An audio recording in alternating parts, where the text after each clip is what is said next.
इस वीडियो में हम देखेंगे कोडिंग एंड डिकोडिंग से पार्ट 2 जो कि आपका बेस्ड होगा नया जो आपका पैटर्न पूछा गया है कोडिंग एंड डिकोडिंग का उस पे। तो चलिए स्टार्ट करते हैं आज की वीडियो।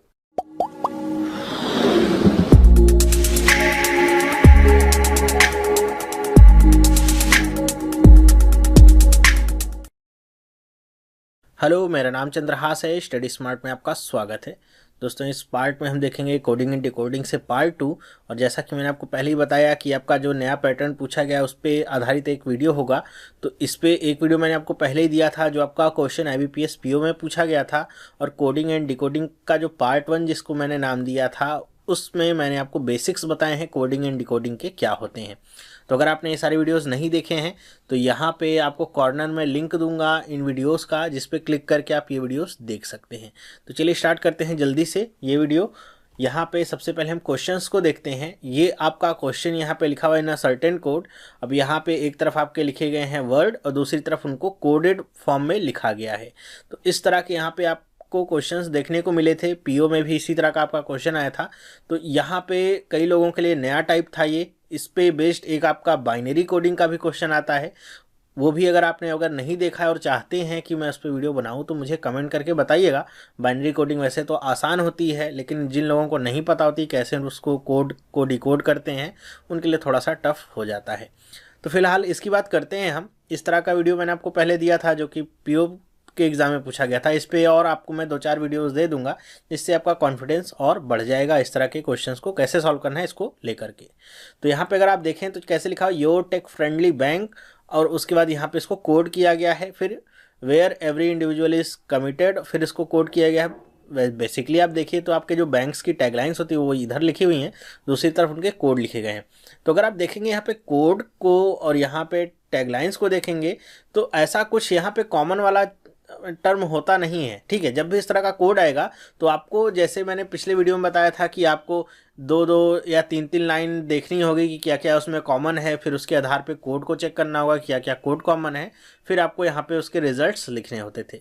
लेकिन अगर आप यहाँ पे देखें तो आपके जो कोड्स होते हैं जब भी इस तरीके के आएंगे लिखे हुए, मतलब अल्फ़ा न्यूमेरल में कि आपका एक न्यूमेरिकल डिजिट होगा, एक आपका अल्फ़ाबेट होगा और दूसरा आपका कोई भी सिंबल होगा, तो आपको हर एक इंडिविजुअल लाइन को लेकर के चलना होगा और समझने की कोशिश करनी होगी कि आपका ये जो कोड बना हुआ है कैसे बना हुआ है। ठीक है, तो अगर आप यहाँ पे देखें, जैसे यहाँ पे क्या लिखा है 4 और ये R, फिर ये आपका एक्सक्लेमेशन मार्क लगा हुआ है, 4H और फिर ये @ लगा हुआ है। तो ये क्या मतलब यहाँ पे रखते हैं, देखिए 443 के आपके शुरुआत में इसका मतलब क्या होता है।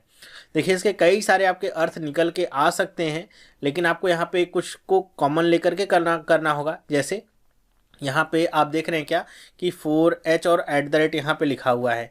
तो देख रहे हैं यहाँ पे आपका @ है, फिर H है, फिर 4 है। तो यहाँ पे जो नंबर्स होता है हम एक बार चेक करते हैं क्या यहाँ पे जो नंबर लिखा गया है 4, वो क्या नंबर ऑफ वर्ड्स तो नहीं लिखा गया है कि एक एक आपका जो यहाँ पे वर्ड लिखे गए हैं उनमें कितने नंबर ऑफ लेटर्स यहाँ पे हैं। तो नंबर ऑफ लेटर्स को चेक करते हैं कि यहाँ पे कितने आपके वर्ड्स हैं, उनमें कितने नंबर ऑफ लेटर्स हैं, उसकी बात तो नहीं कर रहे हैं। तो जैसे अगर मैं पहला ले लूँ 4R, अब यहाँ पे R क्या सिग्निफाई करेगा, तो R आपका या तो फर्स्ट डिजिट को सिग्निफाई करता है या फिर लास्ट डिजिट को सिग्निफाई करेगा, क्योंकि बीच वाला टर्म आपका निकालना काफ़ी कठिन होता है। तो एक तरीके से हम यहाँ पे केवल गेस मार्क करेंगे, 15 से 20 सेकेंड का समय लेंगे। इसको सॉल्व करना बहुत आसान होता है। अगर आपने गेस कर लिया कि यहाँ पे जो कोड बनाए गए हैं कैसे बनाए गए, फिर आपके लिए बहुत आसान हो जाता है। तो इसमें थोड़ा सा आपको टाइम लगेगा, बस इसी में आपको टाइम लगेगा, और यहाँ पे हर एक वर्ड के लिए आपको कोई भी टाइम नहीं लगने वाला है। देखिएगा कैसे हम यहाँ पे कर रहे हैं, जैसे 4R और यहाँ पे एक्सक्लेमेशन मार्क है। तो हम कोशिश करते हैं, देखते हैं R कहाँ कहाँ पे है। R किसी के शुरुआत में है, तो देखिए R किसी के भी शुरुआत में यहाँ पे तो मिलता नहीं है। ठीक है, R किसी के अंत में है, तो देख रहे हैं हाँ योर के आखिरी में देखिए यहाँ पे R आपको मिल रहा है। ठीक है, स्मॉल और कैपिटल से फर्क नहीं पड़ता। तो R मिला, और ये देखें 4 का मतलब क्या है, देखिए तो इसमें 4 आपके यहाँ पे लेटर्स भी हैं, 4 लेटर्स हैं। जी हाँ, आपके 4 लेटर्स भी आ गए। चलिए 4 का मतलब ये एक्सक्लेमेशन मार्क का मतलब यहाँ पे क्या हो सकता है, तो एक्सक्लेमेशन मार्क आपका मतलब हो सकता है, जैसे R हमारा लास्ट डिजिट हो गया तो हो सकता है एक्सक्लेमेशन का मतलब क्या हो, Y हो। कंफर्म नहीं है कि ये Y ही होगा, तो एक बार हमको और चेक करना होगा। देखते हैं कहीं और ऐसे आपको Y स्टार्ट में मिलता है क्या। तो देखिए Y स्टार्ट में कहाँ पे मिल रहा है, अच्छा यहाँ पे फिर आपको एक सेंटेंस वही मिल गया क्या, ये योर ही मिल गया है। तो आप पहले और चौथे को अगर देखिए तो यहाँ पे आपको योर जो शब्द है वो आपको 2 बार मिला है, मतलब ये कॉमन है। तो अगर उसमें भी ये वाला कोड आपका कॉमन मिल गया फिर तो आप समझ लेंगे कि हाँ यही बात यहाँ पे फॉलो हो रही है। तो देखिए अगर तो 4 और आर और एक्सक्लेमेशन मार्क यहाँ भी आपका कॉमन होता है। और इसका भी अर्थ क्या है, 4 आपका मतलब नंबर ऑफ लेटर्स है, आर का मतलब क्या है लास्ट जो आपका लेटर है, एक्सक्लेमेशन मार्क का मतलब क्या है वाई। इन दैट केस अगर यहाँ पे मान लीजिए योर कॉमन नहीं भी होता तो आप क्या करते, एक बार जैसे आपने इसको बना लिया तो आप जैसे यहाँ पे टेक लिखा है तो टेक के लिए आप खुद से ही कोड बना लेते इसी के आधार पर जैसा आपने गेस किया था। ठीक है, जैसा आपने गेस किया था टेक के लिए क्या कोड बन जाता। तो नंबर ऑफ लेटर्स देखते हैं कितना है, 4 है, लास्ट वाला जो वर्ड है वो क्या है एच है, और पहला क्या है आपका टी है। तो आप देखिए 4H से कोई है क्या वर्ड यहाँ पे देख रहे हैं, हाँ 4H से तो है, और टी का मतलब यहाँ पे क्या है @ है। ठीक है, तो टी के लिए @ है, केवल गेस है 100% कंफर्म नहीं है। फिर भी हम देखेंगे कि टी कहीं और शुरुआत में आया है क्या। तो अगर हम देखेंगे टी कहीं और शुरुआत में आया होगा तो उससे मैच करके देखेंगे कि @ कहीं और तो नहीं आया है। तो देखते हैं तो हमको टी एक नज़र में कहीं भी दिखता नहीं है। चलिए कोई बात नहीं, आगे हम और भी देख लेते हैं। जैसे आप देख लीजिए यहाँ पे आपका क्या है बैंक है, तो बैंक में बी आपका शुरुआत में है, देख लीजिए बी और किसी के शुरुआत में है क्या। मतलब कुल मिला के ये है कि आपको धीरे धीरे करके अपने आप को कंफर्म करना होगा। पहले 50% कंफर्म होंगे, कुछ चीज़ें मिली जैसे 4 लेटर्स मिल गए, फिर आपको 10% और 20% और कंफर्म करना होगा, फिर आपको 30% कंफर्म करने के पूरा 100% जब कंफर्म हो गए उसके बाद क्वेश्चन तो ऐसे चुटकियों में आपके हो जाते हैं। ठीक है, तो अगर मैं बैंक के लिए इसको कोड बनाऊं जैसा हमने अभी तक गेस किया है हमने और आपने मिलके कि 4 हैं तो यहाँ पे 4 लेटर्स हैं तो 4 लिखा, आखिरी में क्या है के है। तो देखिए 4 और के ये तो मिला, लेकिन यहाँ पे डॉलर है तो डॉलर का मतलब यहाँ पे बी से होगा तभी आपका होगा। तो यहाँ भी देखते हैं क्या डॉलर को लेकर के ऐसा कुछ साइन है। तो देखिए हाँ डॉलर एक जगह तो है ओके, लेकिन ये पता नहीं किसके लिए डॉलर आया होगा। तो हम क्या करते हैं बैंकिंग के लिए भी कोड बना लेते हैं। बैंकिंग के लिए कोड क्या होगा, नंबर ऑफ लेटर्स देखिए 1 2 3 4 5 6 7, 7 आखिरी वाला क्या आ गया जी, और देखिए फर्स्ट वाला फिर से क्या आ गया डॉलर। तो इतना ये आपका ये मत सोचिएगा कि तुक्का भिड़ जाएगा, इतने सारी चीज़ें आपने मैच की हैं तो आपको पता चल गया कि जी हाँ कोडिंग इसी तरह से हो रही है। ठीक है, मतलब जैसे अगर मैं कमिटेड का कोड ढूंढना चाहूँ इसमें कौन सा होगा तो मैं क्या करूँगा, नंबर ऑफ लेटर्स गिन लूँगा 1 2 3 4 5 6 7 8 9, 9 हो गए। तो यहाँ पे वैसे तो देख रहे हैं 9 और कहीं पे नहीं है, फिर भी आखिरी वाला देखेंगे क्या है डी है, और आपका पहले के लिए क्या आया होगा, सी के लिए क्या आया होगा, स्टार आया होगा। ठीक है, तो आप इस तरीके से आप खुद भी समझ सकते हैं कि यहाँ पे क्या क्या यहाँ पे कोडवर्ड्स आपके बन सकते हैं। ठीक है, ये आपके ऊपर अब डिपेंड करता है कि अब आप कंफर्म हो गए हैं, फिर आगे आप कोई भी आपसे पूछा जाए, मान लीजिए आपसे पूछा जाता है इंडिविजुअल का कोड क्या होगा, ठीक है, या फिर आपसे ऐसे पूछ लिया जाता है कि एक्सपीरियंस का बताइए कोड क्या हो सकता है। तो आपको पता क्या है कि एक्सपीरियंस जैसे यहाँ पे ई आया है तो यहाँ भी आपका ई आया है, तो आप दोनों के लिए मैच करके देखिए इसका कोड मैं बनाऊं तो क्या होगा 1 2 3 4 5 आपके क्या हो गए लेटर्स, आखिरी वाला क्या हो गया वाई, और शुरुआत में क्या है ई। तो 5 वाई से देखूं मैं क्या बन रहा है, तो 5 और वाई केवल एक ही बार है, और ये यहाँ पे ई के लिए मतलब ये साइन आया होगा। ठीक है, मैंने गेस किया कि ई के लिए आपका ऐसे जो पावर वाला साइन होता है ये आया है। तो अगर एक्सपीरियंस वाले में भी वही आ जाता है इसका मतलब कंफर्म हो गए हैं। तो यहाँ पे एक्सपीरियंस के लिए लेटर्स गिनिए कितने, 1 2 3 4 5 6 7 8 9 10, 10 आपके लेटर्स हो गए, और आखिरी में क्या आया है ई आया है। तो ये आपका ई लिखा, फिर पहले में भी ई आया है तो ई के लिए हमने क्या देखा ये। अब देख लीजिए कोड कहीं पे मिलता है तो हम देख रहे हैं जी हाँ हमको ये देखिए आखिरी में मिल गया, यही वाला कोड सेम टू सेम मिल गया। तो इसका मतलब ये नहीं है कि ये तुक्का हमारा भिड़ रहा है, इसका मतलब आपने कोड को ब्रेक कर लिया है, समझ लिया है कि कोड कैसे आपका यहाँ पे बन रहा है। ठीक है, मेरे ख्याल से आपको समझ में आ गया होगा। आपसे इसी तरह के क्वेश्चंस बनेंगे, और आपको ज़्यादा से ज़्यादा टाइम आपको कैसे देना होगा कि यहाँ पे जो इंडिविजुअल कोड्स हैं उनको समझने में आपको टाइम बिताना होगा। एक बार आप वो समझ गए कि कोड क्या है, जैसे अंडरस्टैंड के लिए मैं बनाना चाहूँ कोड तो कितने आसानी से बना सकता हूँ, केवल मुझे लेटर्स गिन लेने हैं कि यहाँ पे लेटर्स कितने हैं। तो देखिए 1 2 3 4 5 6 7 8 9 10, 10 आपके लेटर्स हो गए, और आखिरी में क्या आ रहा है डी आ रहा है, और यू के लिए फिर क्या होगा, तो देख लीजिए 10 और डी कहाँ पे है 10D, और यहाँ पे U के लिए क्या आ रहा होगा, ये लेस देन का साइन होगा, बस खत्म हो गया। बहुत आसान हो जाता है आपके लिए इस तरीके से कोड बनाना। मेरे ख्याल से आपको अब समझ में आ गया होगा कैसे हम यहाँ पे सब कुछ परफॉर्म कर रहे हैं। आई होप ये तो समझ आ गया होगा। कई बार आपको कोड इस तरीके से भी दे सकता है, कई बार हो सकता है इसमें मैं आगे वीडियो बनाऊँ। जैसे आपका ये लिखा है ना योर, तो इसको हो सकता है वो इस तरीके से दें कि आपको पहले लेटर के लिए सिंबल ना दें बल्कि दूसरे लेटर के लिए सिंबल देंगे। तो इसको ऐसे लिखेंगे, 4 आर के लिए तो हम आर ही लिख देते हैं, और ओ के लिए मान लीजिए, ओ के लिए ऊपर वाले को छोड़ दीजिए अगर, तो ओ के लिए मान लीजिए सिंबल मैंने दे दिया परसेंट का, तो ऐसे लिखा रहेगा परसेंट। तो आपको क्या करना है, जब आप देखेंगे जैसे योर यहाँ पे लिखा हुआ है और यहाँ पे जैसे ऊपर भी आपका योर लिखा हुआ है, या फिर आपका यहाँ पे यू केवल लिखा हुआ है ऐसे, तो आप क्या इन दोनों को मैच करेंगे। ये योर का सिंबल था तो आपने मैच किया, ये मिला, यू का सिंबल मिलेगा तो उसी तरह मैच करेंगे, या फिर आपका जैसे यहाँ पे लिखा रहे यील्ड लिखा रहे, ये आपका लिखा रहे तो इससे मैच करेंगे। तो आपको कुल मिला के कॉमन ढूंढना होगा और एक एक शब्द को देखना होगा कि हाँ कहाँ पे आपका मैच कर रहा है। और कभी भी दो वर्ड्स को लेकर ही कंफर्म नहीं होंगे, मतलब जैसे यहाँ पे योर दिखा, यहाँ पे योर दिखा, तो आप ऐसे नहीं कि 4 आर और ये एक्सक्लेमेशन मार्क मिल गया मतलब आपकी कोडिंग आपको कंफर्म हुई। कम से कम 3 आप वर्ड ऐसे कॉमन निकाल लीजिए जिनके लिए आपने जो पहले से कोडिंग सोच रखी है कि इस तरह से कोडिंग हो रही है, वो आपकी तीनों में बन रही हो। अगर तीनों में फॉलो हो जाती फिर आप 100% श्योर हो सकते हैं। एक को लेकर के कभी भी नहीं चलिएगा, क्योंकि जैसे अगर मैं योर और यू की बात करूं तो देखिए दोनों का कोड अगर मैं बनाऊं, यू के लिए क्या बन सकता है कोड आपका, तो ये 3 लेटर्स हैं, आखिरी में क्या है यू है, और यहाँ पे ओ के लिए हमने क्या माना है सेकंड पे है, तो ये क्या होगा परसेंटेज। अब अगर आप इन दोनों को देखिए, क्या 4 आर परसेंटेज 3 यू परसेंटेज, तो आप बता नहीं पाएंगे कि यहाँ पे वाई के लिए परसेंट है या फिर ओ के लिए परसेंट है या फिर यू के लिए परसेंट है। क्यों? क्योंकि दोनों में 3 लेटर्स तो एकदम सेम टू सेम है, बस आखिरी आर वाला अंतर है। तो इसीलिए मैं कह रहा हूँ कि इस तरह के अगर वर्ड आएंगे तो आप कभी भी एक यहाँ पे वर्ड को लेकर के या 2 वर्ड को लेकर के कंफर्म नहीं होंगे। कम से कम 3 पेयर आप ढूंढिए पूरे के पूरे आपके यहाँ पे स्टेटमेंट में, केवल यही आपको काम करना है इसमें, और ज़्यादा टाइम इसमें वेस्ट होना नहीं है। एक बार आपने ढूंढ लिया तो विश्वास मानिए ये वाला जो 5 नंबर का क्वेश्चन है तो 2 मिनट में आप कर लेंगे, एकदम आसानी से आप 2 मिनट में कर पाएंगे। क्यों?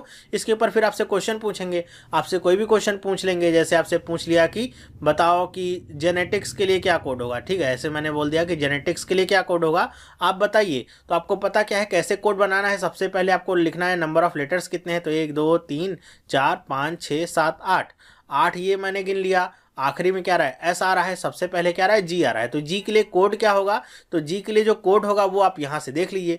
जैसे यहाँ पे आपका जी के लिए, यहाँ पे जी से जनरेशन है, तो जनरेशन के लिए क्या कोड यहाँ पे है तो वो आप निकाल लीजिए। तो देखिए 1 2 3 4 5 6 7 8 9 10 लेटर्स हैं यहाँ पे, आखिरी में क्या है एन, तो 10 एन वाला देखिए कहाँ पे है, ये है। तो जी के लिए क्या कोड होगा, ये आपका ग्रेटर देन का जो साइन है वो होगा। तो आप भी ऐसे निकाल सकते हैं कि जी के लिए क्या हो जाएगा, ग्रेटर देन का साइन। सिंपल, ओके, मेरे ख्याल से समझ में आया होगा। तो यही आपको करना होगा अब आगे, और कुछ नहीं। अब आपसे क्वेश्चंस पूछे जाएंगे, इस पे 3-4 क्वेश्चंस मैंने अलग टाइप के बना के रखे हैं, तो अगर उनको मैं दिखाता हूँ आपको समझ में आएगा कैसे आपसे क्वेश्चंस पूछे जा सकते हैं। तो वो आपको क्वेश्चन देंगे और उसके बाद बस आपको कोडिंग यहाँ पे कर देनी है, अगर आपको तरीका समझ में आ गया है तो। और एक बात और यहाँ पे बता दूं कि आप कभी भी यहाँ पे कोशिश नहीं करेंगे कि हर एक वर्ड के लिए आप कोडिंग बना के रखिए, ठीक है। हमको बस ये पैटर्न यहाँ पे समझना है कि कोड कैसे बन रहा है। अब हर एक के लिए आपको बनाने की जरूरत नहीं है, जहाँ जहाँ पे जो क्वेश्चन पूछा जाएगा केवल उसके लिए आपको यहाँ पे आना होगा और देखना होगा किस तरीके से यहाँ पे क्वेश्चन पूछा गया है और इसका कोड क्या हो सकता है, ठीक है। मेरे ख्याल से समझ में आ गया होगा आपको। तो चलिए अब क्वेश्चंस पे चलते हैं, देख लेते हैं कि आपके क्वेश्चंस पूछे हैं और कैसे उनको आंसर करना है। चलिए, जैसे पहला क्या है, which of the following code for IBPS, कि IBPS के लिए इसमें से कौन सा कोड हो सकता है। तो आपको पता है कोडिंग कैसे होती है, लेटर्स गिन लीजिए कितने हैं, 4 हैं, ठीक है। अब इसकी फुल फॉर्म मत खोलने लगिएगा कि इंडियन बैंकिंग पर्सनल सिलेक्शन, वो सब नहीं, ठीक है, वो सब आपको कुछ नहीं करना। केवल जो पूछा गया है केवल उतने को पे ही ध्यान देना है। ऐसा नहीं कि कोई आपका यहाँ पे पूछा जाएगा शॉर्ट फॉर्म तो उसकी फुल फॉर्म खोल के आप सोचेंगे कोड निकालने, वैसे नहीं, जितना आपको पूछा गया केवल उतने से मतलब रखना है। तो 4 लेटर्स हैं यहाँ पे, 4 मैंने लिखा, उसके बाद क्या लिखते हैं, आखिरी वाला क्या है एस, तो यहाँ पे क्या लिखा 4S। तो देखिए 4S, अच्छा ए में मिला तो जरूरी नहीं कि इसको टिक करिए, देखिए सी वाले में भी आपको 4S मिल रहा है, तो ऐसे कंफर्म आप नहीं हो सकते। इन दोनों में से क्या कोड हो सकता है, अब आप इसमें श्योर हो सकते हैं कि ये 3 तो आपके नहीं हो सकते हैं क्योंकि इनके शुरुआत में 5 5 और 6 है, ठीक है। आएगा 4 और S, आखिरी में डॉलर आएगा या फिर आपका M% का साइन आएगा। ये आपको पिछले वाले पार्ट में अब जाके देखना होगा कि I के लिए कोड क्या बनाया गया है। तो चलिए देखते हैं। अब देखिए यहाँ पे I कहाँ पे दिख रहा है, देखिए यहाँ पे इंडिविजुअल है और इज है, ठीक है। तो यहाँ पे इतना बड़ा सा नहीं, मैं इज वाले को लेकर के अगर चलूँ देखूँ तो क्या इज के लिए कोड हो सकता है 2S, इसके लिए भी। I के लिए देखिए क्या है 2S से कहाँ पे है 2S, और I के लिए क्या है M%। तो अब मुझे पता चल गया कि आई के लिए क्या होगा, m% का साइन होगा। इसका मतलब यहाँ पे जो क्वेश्चन पूछा गया है इसके आखिरी में भी क्या होगा, m% होगा। तो कौन सा वाला आपका ऑप्शन सही होगा, सी वाला ऑप्शन सही होगा। ठीक इसी तरह आपको करना होगा एग्जाम में भी। नेक्स्ट क्वेश्चन चलते हैं, देखते हैं क्या है। देखिए क्या लिखा है, which of the following is code for gravity. Gravity के लिए कौन सा कोड होगा। तो कैसे हम करेंगे, आपको पता है यहाँ पे नंबर ऑफ लेटर्स पहले हम गिन लेंगे, 1 2 3 4 5 6 और 7, 7 और उसके बाद आखिरी वाला वाई। अब देखिए इसमें 7 वाई से कौन कौन से नहीं है, ये वाला नहीं है, ये वाला नहीं, ये वाला नहीं, तो 2 मिले हैं फिर यहाँ पे, तो आखिरी वाले कोड से मतलब होगा। तो वैसे तो अभी हमने देखा था कि जी के लिए हमको ग्रेटर देन का साइन मिला था, ठीक है, थोड़ी देर पहले देखा था, फिर भी हम देख लेते हैं कि अगर यहाँ पे आपको एग्जाम में नहीं पता हो या पहले से एक्सप्लेन नहीं होगा तो आपको निकालना कैसे होगा जी का कोड, क्योंकि 7 वाई 2 आपको ऑप्शन मिले हैं, 2 में से कोई एक होगा, तो वो आखिरी वाला जो यहाँ पे कोड होगा वो जी का कोड होगा। जी के लिए क्या कोडिंग की गई है तो उसको आपको क्वेश्चंस में से देखना होगा। अब देखिए यहाँ पे जी कहाँ पे आया है, तो यहाँ पे देखते हैं जनरेशन, यहाँ पे आपका जी आया था। अब देखिए इसको काउंट करते हैं तो 1 2 3 4 5 6 7 8 9 10, 10 आपके लेटर्स हुए, आखिरी में क्या है, एन आया। 10n से आपका कौन सा है, तो ये देखिए ये वाला आपको मिला 10n, ठीक है। तो इसके बाद क्या है, ग्रेटर देन का साइन है, मतलब जी के लिए क्या साइन यूज हुआ है, ग्रेटर देन का हुआ है, तो इसके भी आखिरी में क्या होगा, ग्रेटर देन का साइन होगा। तो यहाँ पे हम क्या लगाएंगे, ग्रेटर देन। कौन सा ऑप्शन सही हुआ हमारा, तो हम देख रहे हैं ई वाला ऑप्शन हमारा सही हो गया, ये वाला गलत हो गया क्योंकि इसके आखिरी में हैज लगा हुआ था। देखिए कितना लॉजिकल है और कितना मजेदार है, करने में भी आपको समझ में आएगा। नेक्स्ट देखते हैं क्या है, in the given code language what does the code 5L, और ये हमारा जो पावर वाला साइन है स्टैंड्स फॉर। तो 5L किसके लिए आपका हो सकता है, तो हमको पता क्या है कि कोड हमारा कैसे बना है। 5 का मतलब क्या होगा, पहले तो 5 लेटर्स होने चाहिए, उस आधार पे हम इपिक को हटा सकते हैं। यहाँ पे क्या लिखा है, लॉलीपॉप, इसको हटा सकते हैं। लॉजिक में 5 है, इक्वल में 5 है, एंडिंग में 6 है, तो इसको भी हटा सकते हैं। देखिए 2 ही बचे हमारे पास, ठीक है। फिर क्या है, आखिरी में आपका क्या आना चाहिए, आपका एल आना चाहिए। तो आखिरी में देखिए क्या है, आपका एल आना चाहिए। देखिए इसके आखिरी में, किसके आखिरी में एल है, तो देखिए इक्वल के आखिरी में एल है, तो ये बस इसी को टिक करिए, आपका लॉजिक भी खत्म हो गया। क्यों, अगर अच्छा चलिए मान लेते हैं यहाँ भी आपका एल होता, ठीक है, लॉजिक यहाँ पे लिखा होता, हालांकि कोई सेंटेंस नहीं है आपका मीनिंगफुल, तो क्या हुआ, वर्ड यहाँ पे मीनिंगफुल हो चाहे ना हो उससे मतलब नहीं है, ठीक है। मान लीजिए यहाँ पर भी एल होता, तब आपके दोनों के लिए एल समान होता, फिर आपको पहले कोड पे जाना पड़ता कि ई के लिए क्या कोड है और एल के लिए क्या कोड है, या फिर दूसरे शब्दों में अगर कहें तो आपको इसका कोड निकालना होता है कि यहाँ पे जो पावर वाला साइन है ये, इसके लिए आपका क्या कोड निकल के आता है। जो भी कोड होगा ई या एल में से वही आपका बन जाएगा, ठीक है। तो कैसे करते, फिर से हम जाते पीछे क्वेश्चंस में जाते, यहाँ पे देखते पावर वाला साइन कहाँ पे है, यहाँ पे आपका लगा हुआ है जैसे, तो इसके पहले क्या है, वाई है और फिर क्या है 5 है। तो हम देखेंगे कि वाई किसके आखिरी में है, तो हम देख रहे हैं कि वाई किसके आखिरी में, एवरी के आखिरी में वाई है, तो और किसी के आखिरी में वाई तो है नहीं। अब 5 लेटर्स का ये है, मतलब ई के लिए कोड आपका लिखा गया है, क्या ये वाला साइन आपका बन रहा है ई के लिए, मतलब वहाँ पे कौन सा आंसर सही होगा, आपका इक्वल वाला आंसर सही होगा। मेरे ख्याल से आपको ये समझ में आ रहा होगा कैसे हम इसको कर रहे हैं, काफ़ी आसान हो जाता है अगर आप इसको एक बार देख लेते हैं। इस पे आधारित मैं 1-2 और आपको डिफरेंट पैटर्न पे बना के दिखाऊंगा, देखते हैं उसको कैसे करेंगे, एग्जाम में आएगा तो कैसे हम सॉल्व करेंगे। एक और क्वेश्चन देखते हैं, इस पर क्या है, which of the following code for study smart. Study smart के लिए कौन सा कोड इसमें हो सकता है। तो अब देखिए यहाँ पे हमको पता क्या है कि कोडिंग कैसे करते हैं। लेटर्स गिन लें तो दोनों में 5-5, स्टडी स्मार्ट दोनों में 5 और 5 आएंगे आपके लेटर्स, ठीक है। तो दोनों के लिए 5 और 5 लिखेंगे, और यहाँ पे एक कोइंसिडेंस देखिए, क्या दोनों आपके एस से ही स्टार्ट हो रहे हैं, तो इसका मतलब क्या होगा कि जो आखिरी वाला कोड होगा वो दोनों का सेम होने वाला है, लेकिन एंडिंग एक की वाई से और एक की टी से, मतलब यहाँ पे 5y आएगा और यहाँ पे क्या आएगा, 5t आएगा। अच्छा यहाँ पे ऑप्शन भी देखिए काफ़ी कंफ्यूजिंग दिए गए हैं, क्या है, सब में 5y 5t 5y 5t सब में देखिए कॉमन है इतना, मतलब आप 2 चीज़ों को लेकर के गेस नहीं करके आंसर निकाल सकते हैं। अब आपको आखिरी वाला कोड यहाँ पे पता करना होगा कि एस के लिए आपका कोड क्या है। एस के लिए आपका कोड क्या होगा, इसको जानने के लिए हम चलते हैं अपने क्वेश्चन में कि वहाँ पे एस के लिए हमारा क्या कोडिंग दी गई है। चलिए अब यहाँ पे हमारे सामने ये हमारा क्वेश्चन लिखा हुआ था, देखिए इसके किसके शुरुआत में एस आ रहा है, तो देखिए इस वाली लाइन में कहीं एस आ रहा है, नहीं, यहाँ भी कहीं नहीं है, इसमें भी कहीं एस नहीं है, और इसमें भी कहीं पर भी एस नहीं है। ओके, तो मतलब यहाँ पे कहीं पर भी आपका एस नहीं है, तो हम क्या करेंगे, वहाँ पे आपका can not be determine option भी नहीं था। इसका मतलब क्या होगा, अब आपको क्या देखना होगा कि आपको 4 ऑप्शन वो आपको गलत निकालने होंगे जिनके जिनके कोड यहाँ पे उपस्थित हैं। मतलब अगर वहाँ पे आपका ये वाला साइन उपस्थित है तो आपको ये पता होगा कि ये आपका किसी ना किसी का साइन होगा जो कि इन पूरे 4 वर्ड्स में होगा, लेकिन एस तो इसमें है नहीं, मतलब ये एस के लिए आपका स्टैंड नहीं कर सकते। इसी तरह एट द रेट अगर वहाँ पे होगा तो एट द रेट भी आपका गलत ऑप्शन होगा, क्योंकि एट द रेट भी इनमें से किसी एक के लिए कोड होगा और यहाँ पे एस तो है नहीं।